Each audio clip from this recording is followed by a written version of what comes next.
কাজ করবে, আপনি একে পিটাইলে হবে না, আপনি এক কষ্ট দিলে হবে না, আপনি ওর সাথে বন্ধুত্ব সুলভ আচরণ করে আপনি ওকে ভালো করে শান্ত করেন, আপনি ওকে কাজের জন্য উৎসাহ দান করেন, আপনি ওকে নাস্তা দেন, খাবার দেন, এগুলো করতে বলতেন। ঠিক আছে, শ্রমের অধিকার কি শ্রমিকদের অধিকার সম্পর্কে আল্লাহ রাব্বুল আলামিন বলেন যে তাদেরকে জুলুম করা যাবে না, তাদের উপর অত্যাচার করা যাবে না। আল্লাহ রাসূল বলেছেন এটা আল্লাহ বাণী সূরা হাকা 19 নম্বর আয়াত, বলে কুল্লিন দারাজাত ইম্মা আমিলু বলে কি আমালহুম আল্লাহ ইল্লাহু, যে শ্রমিকরা আপনার কাজ আস্তে আস্তে সম্পন্ন করবেন, আপনার কাজ সম্পন্ন করেন, তারপর যাবেন। সুতরাং আপনি ওদের যে পাওনা আছে ওই পাওনা সঠিকভাবে দেওয়া, এটা টাকা পাও। আপনি কথাবার্তা না বলে কোন শ্রমিককে কাজে লাগাইছেন, 3 দিন কাজ করার পর, 3 দিন আপনার করে কাজ করার পর এর সেই টাকা পাই 3000 টাকা, আপনি ওকে দিলেন 3000 টাকা, 3000 টাকা দিয়ে চলে যাও। আর বেশি টাকা দিলে তার উপর প্রহার করলেন, তাকে মারলেন, গাল বন্ধ করলেন, এটা কোনো হিসাবে নাই, এটা ইসলামে নাই। বরং আল্লাহ রাব্বুল আলামিন বলেন যারা আমল করে, যারা কাজ করে, শ্রম দেয়, তাদের অনেক মর্যাদা আছে, যারা মর্যাদা অনেক আছে, তাদের অনেক মর্যাদা। যা কাজ করে তারা তাদের যে শ্রমের জন্য আপনি এনেছেন তার কাজ পুরোপুরি করেছেন, পুরোপুরি আদায় করেছেন, কিন্তু তাদেরকে অত্যাচার করা হবে।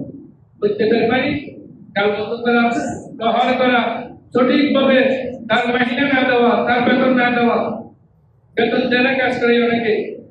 বিশেষ করে আমরা দেখি গার্মেন্টস শ্রমিকদেরকে রমজানের এক আন্দোলন করে রোডের মধ্যে পুলিশ মারে, কোথায় পালিয়ে গেছে মালিক? গার্মেন্টস শ্রমিক, গার্মেন্টের মালিক কোথায় পালিয়ে গেছে, কোথায় লুকিয়ে আছে? আর মা বোনেরা রোডের মধ্যে আন্দোলন করে, কষ্ট করে, তাদের টাকা পায় না, তাদের রমজানের বোনাস পায় না, বেতন পায় না, বেতন দেয় না। এই ধরনের এগুলো কোনো অবস্থায় সঠিক নয়। শ্রমিকদের সাথে এগুলো করা যাবে না, সম্পূর্ণ নিষেধ। কোরআন শরীফ, হাদিস শরীফ মধ্যে সম্পূর্ণ নিষেধ। অথচ হাদিস শরীফে এসেছে আপনি কোন শ্রমিক নিয়োগ করতেন কোন কাজের জন্য, তার শরীরের ঘাম শুকানোর আগে তার পেমেন্ট দিয়ে দিবেন, তার টাকা দিয়ে দিবেন। এটা হলো নিয়ম, এটা হলো ইসলামের নিয়ম। এর ঘাম শুকানোর আগে টাকা দিবেন। আপনি কাজ করে আপনার কাজ আপনি 100-তে 100 বুঝে নিয়েছেন, ওদের টাকা পরে দিব। এই আপনার ঘরে এবার ঘুরতেছে, প্রতি সপ্তাহে আসে করে আপনার টাকা, আপনি টাকা দেন না, প্রতি সপ্তাহে অফিসে যায়, আপনি টাকা দেন না। এমনকি তার টাকা ঘুরাইতে আপনি 6 মাস ধরে অর্ধেক দিলেন, তারপর দিলেন না। তাছাড়া গরিব মানুষ আপনার বিরুদ্ধে যে মামলা করতে পারে না, আপনাকে কষ্ট দিতে পারে না, আপনাকে গালমন্দ করতে পারে না, কিন্তু আল্লাহ রাব্বুল আলামিন আপনার বিচার করবেন। আপনি তাকে যত দর করে নিয়ে আসছেন, যতদূর আপনি ঠিক করেছেন, ততদূর টাকা পয়সা দিতে হবে। এখন অনেকে বলে কাজ করো, শ্রমিক বলে কত টাকা দিবেন বলেন, আর দিব তুমি কাজ করো। এখন সেই কাজ, উদাহরণস্বরূপ তার কাজের মূল্য হচ্ছে সেই বেতন হবে 5,000 টাকা, আপনি একে দিলেন 3,000 টাকা, চলে যাও, এখনো যাও নাই, এই না গেলে আপনি তো মারি এখান থেকে বের করে দেবো। এটা ইসলাম সমর্থন করে না। যে হোক, ইলেকট্রিক্যাল মিস্ত্রি হোক, পাইপ ফিটারের মিস্ত্রি হোক, ওরাও তো শ্রম দিচ্ছে। আপনি কথাবার্তা বলে প্রয়োজন ওনাকে রাখবেন, যদি উনি বেশি বলে আরেকজনকে ঠিক করবেন, কিন্তু যা হওয়ার তা কাজের আগে করে ফেলবেন। আপনি টাকা পয়সা ছাড়া এমনি কথা বলে দিলে দিব তোমাকে, এটা কোনো অবস্থায় ঠিক নয়। আপনি বলবেন আমার থেকে বেশি গিয়েছে, আর শ্রমিক বলবে আমি কম পেয়েছি, এটা কোনো অবস্থায় ইসলাম সমর্থন করে না। শ্রমিকদের প্রাপ্য শ্রমিকদেরকে দিতে হবে, না হয় এটা হলো জুলুম হবে। আর জুলুম করা কোনো অবস্থায় জায়েজ নেই। আল্লাহ রাব্বুল আলামিন একটা জায়গায় বলেন, ইন্নী হারামতু আলাইকা যুলমা, আমি আমার উপর জুলুমকে হারাম করে নিষিদ্ধ করেছি। আল্লাহ রাব্বুল আলামিন যখন নিজের উপর জুলুম নিষিদ্ধ করেছেন, আমরা কি জুলুম করতে পারবো? জুলুম বলে অত্যাচার করা, নিপীড়ন করা, নির্যাতন করা, আল্লাহ করেন না, আপনি কেমন করে করবেন? এটা কোনো অবস্থায় সঠিক নয়। আল্লাহ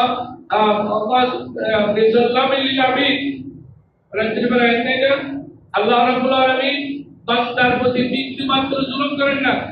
আপনি যত নামাজ পড়েছেন, যত রাকাত পড়েছেন, তত রাকাতের আপনি যত শ্রম দিয়েছেন তত সওয়াব পাবেন।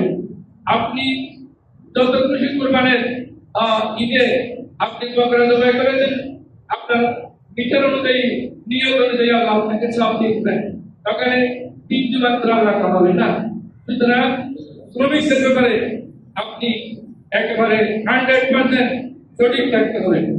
আল্লাহ রাব্বুল আলামিন বলেন, ইন্নাল্লাযীনা আমানু ওয়া আমিলুস সালিহাতি লাহুম আজরুন গায়রু মামনুন।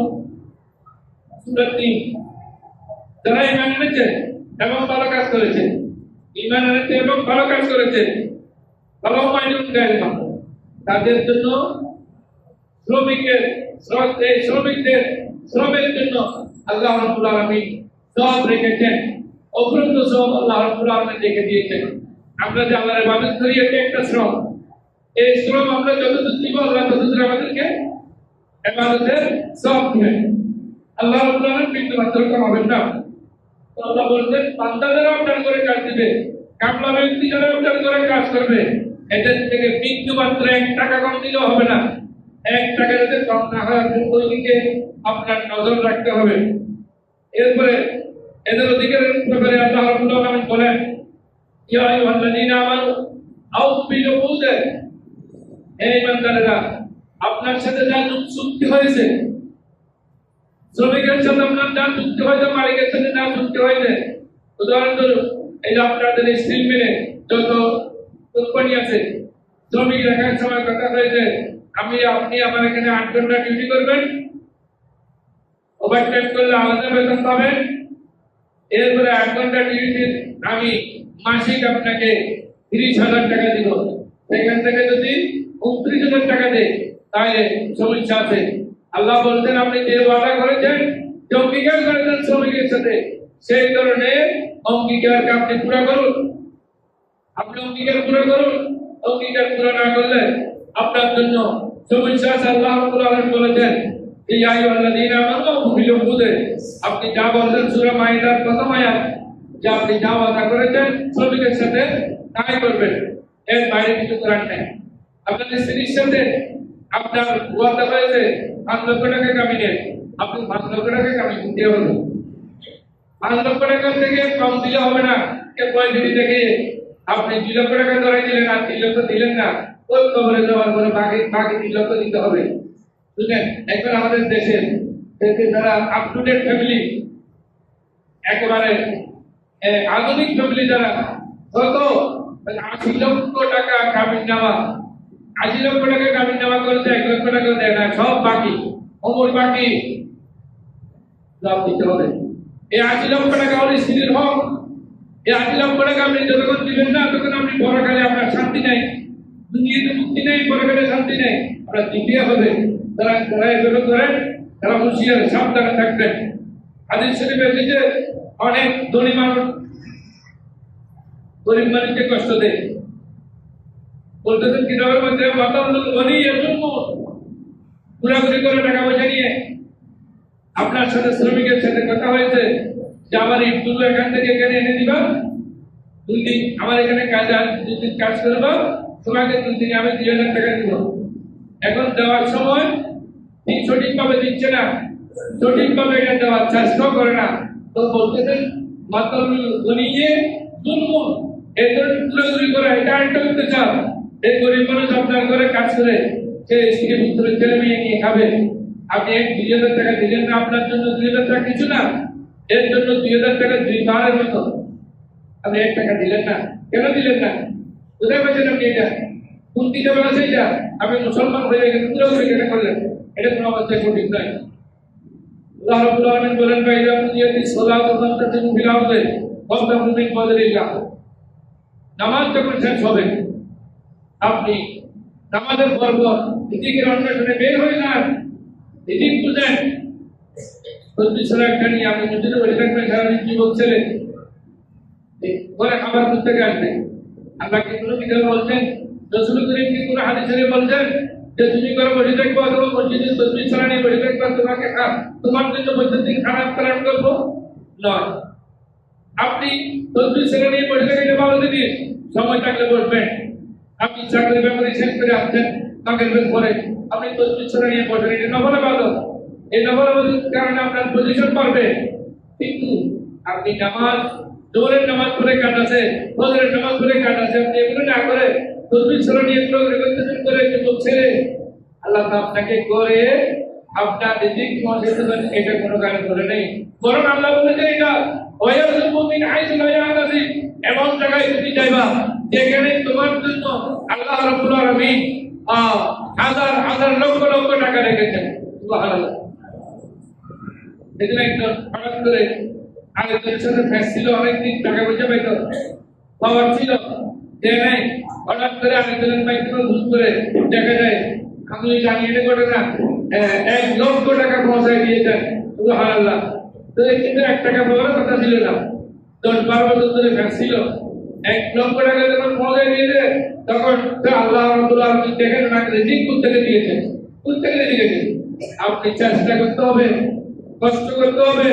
এখানে বসে থাকার জন্য আল্লাহ বলেন না, বলতেন ওয়াইদা মুজিবুস সালাতু নামাজ তো করতে হবে ঘন্টা যেটু ঠিক আছে।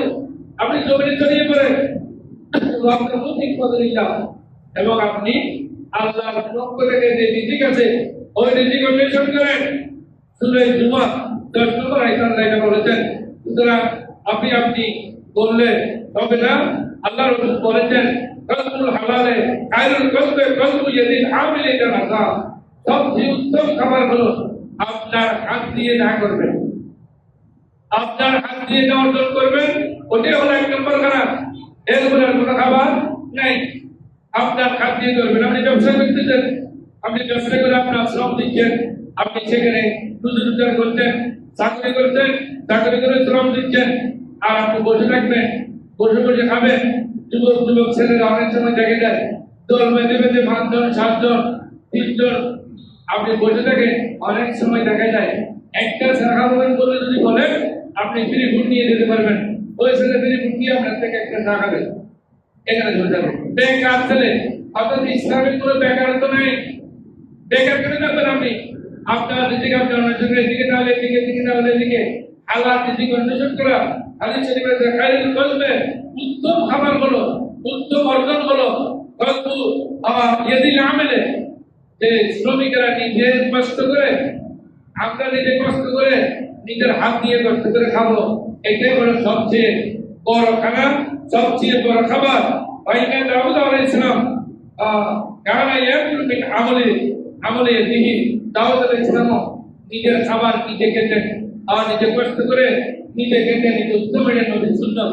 সুতরাং যা আমরা করি আমাদের শ্রম অনুযায়ী আমরা আমাদেরকে আল্লাহ রাব্বুল আলামিন রিজিক দান করবেন। সবাই শ্রমের মধ্যে শ্রমকে শ্রদ্ধা করবেন, শ্রমিককে যত্ন করেন, সম্মান দিবেন। আল্লাহ রাব্বুল আলামিন আমাদেরকে